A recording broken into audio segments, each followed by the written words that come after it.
Assalamualaikum warahmatullahi wabarakatuh. Jumpa lagi dengan saya Ibu Siti Hovifah, guru biologi SMA Negeri 1 Sedayu, CGB Angkatan 6. Kali ini saya akan melakukan aksi nyata dengan judul Pengambilan Keputusan Berbasis Nilai-Nilai Kebajikan sebagai Pimpinan.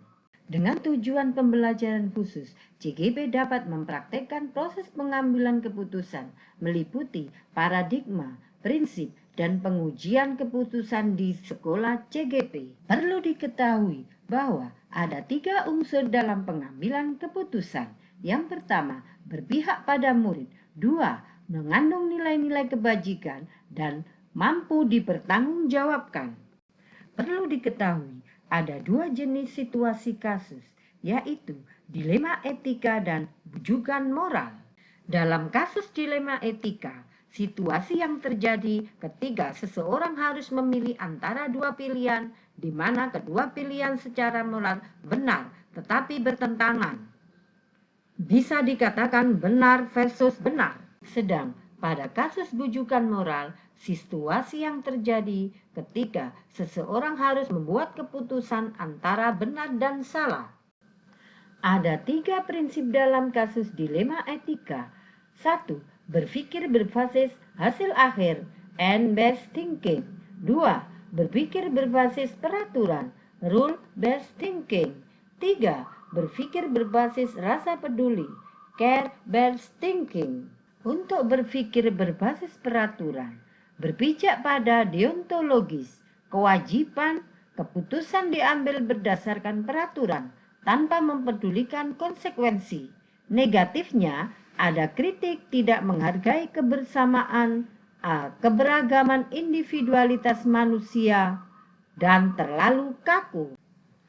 Untuk berpikir berbasis hasil akhir, berpijak pada utilitarisme, selalu mengukur konsekuensi dari hasil akhir yang diharapkan untuk kepentingan orang banyak, berdasarkan moral dari institusi, bukan individu. Kritiknya ada negatifnya. Ada kritik manusia tidak akan mampu memperkirakan konsekuensi yang terjadi. Sedangkan untuk berpikir berbasis rasa peduli, dikenal aturan emas, memainkan peranan kunci pendidikan etika, memberi batasan pada diri dan memikirkan orang lain, yang menghadirkan empati.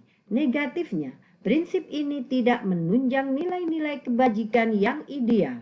Perlu diketahui, ada 9 panduan pengambilan dan pengujian pengambilan keputusan. Yang pertama, mengenali nilai-nilai yang saling bertentangan. 2. Menentukan siapa yang terlibat. 3. Mengumpulkan fakta-fakta yang relevan dengan situasi. 4. Pengujian benar atau salah.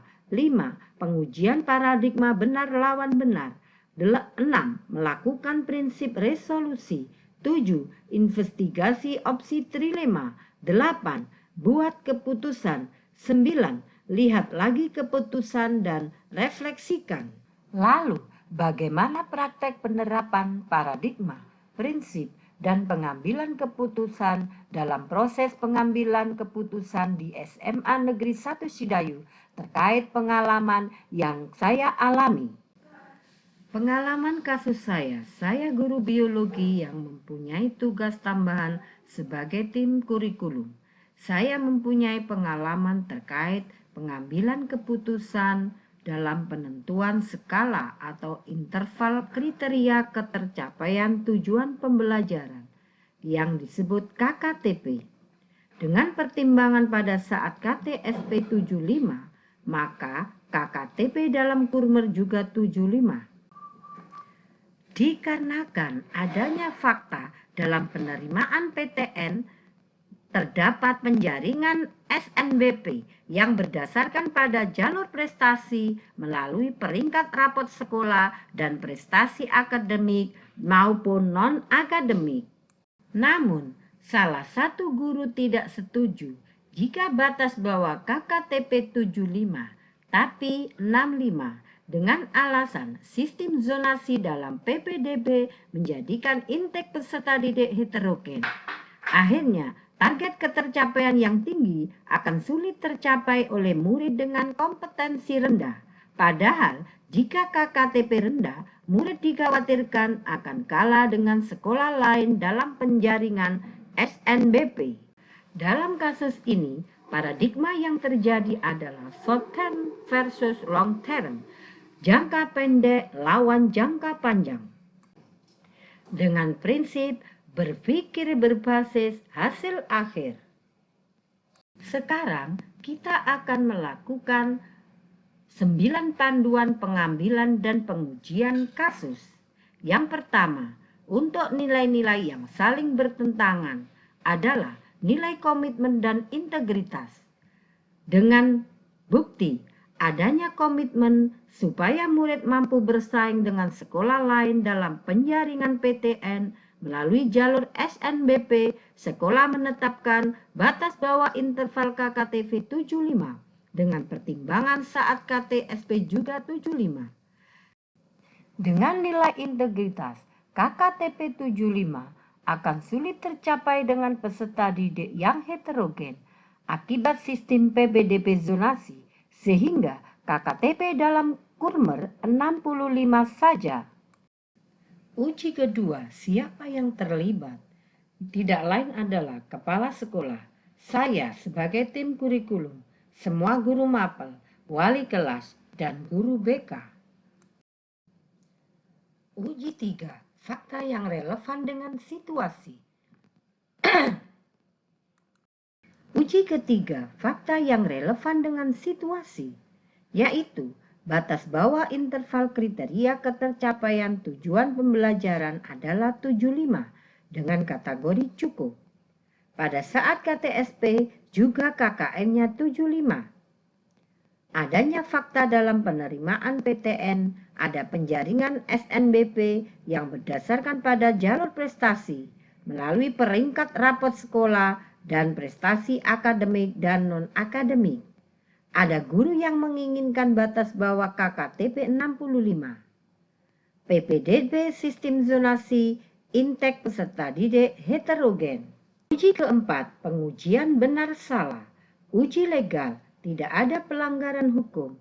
Uji regulasi, tidak ada pelanggaran kode etik jika batas bawah KKTP 75 maupun 65. Uji publikasi, jika kasus ini dimuat di media, saya akan merasa lebih nyaman jika batas bawah skala atau interval KKTP adalah 75 dalam kategori cukup yang dianalisis berdasarkan hasil dari tes asesmen diagnosis meliputi gaya belajar, kepribadian, dan intelijen. Uji intuisi, jika murid diberi nilai dengan batas bawah KKTP 65 dikhawatirkan tidak bisa bersaing dalam SNBP. Sebelum menentukan batas bawah skala atau interval KKTP 75, maka terlebih dulu harus melakukan asesmen diagnostik 3 tes, meliputi gaya belajar, multiple intelligence, dan kepribadian. Uji kelima, pengujian paradigma benar lawan benar, yaitu jangka pendek lawan jangka panjang, atau short term versus long term. Jangka pendek adalah benar jika kompetensi murid yang heterogen akibat PPDB sistem zonasi sulit mencapai target KKTP yang tinggi. Jangka panjang adalah benar jika keputusan hasil rapat batas bawah KKTP 75 dengan harapan murid mampu bersaing dengan sekolah lain terkait SNBP. Jika murid diberi nilai dengan batas bawah KKTP 65, dikhawatirkan tidak mampu bersaing dalam SNBP. Uji ke-6 melakukan prinsip resolusi. Untuk meningkatkan kompetensi murid yang heterogen, maka guru harus melakukan pembelajaran berdiferensiasi, meliputi konten, proses, dan produk, sehingga murid akan mampu mencapai target KKTP yang tinggi dengan batas bawah 75. Uji ke-7, investigasi opsi trilema agar murid bisa lolos dalam penjaringan PTN melalui jaring SNBP, maka pembinaan dan pembimbingan program prestasi akademik maupun non-akademik harus ditingkatkan. Uji ke-8 membuat keputusan. Skala atau interval kriteria ketercapaian tujuan pembelajaran, batas bawahnya 75, dan meningkatkan pembinaan dan pembimbingan program prestasi akademik maupun non-akademik harus ditingkatkan supaya murid bisa bersaing dengan sekolah lain dalam penjaringan SNBP. Terakhir, uji 9. Lihat lagi keputusan dan refleksikan.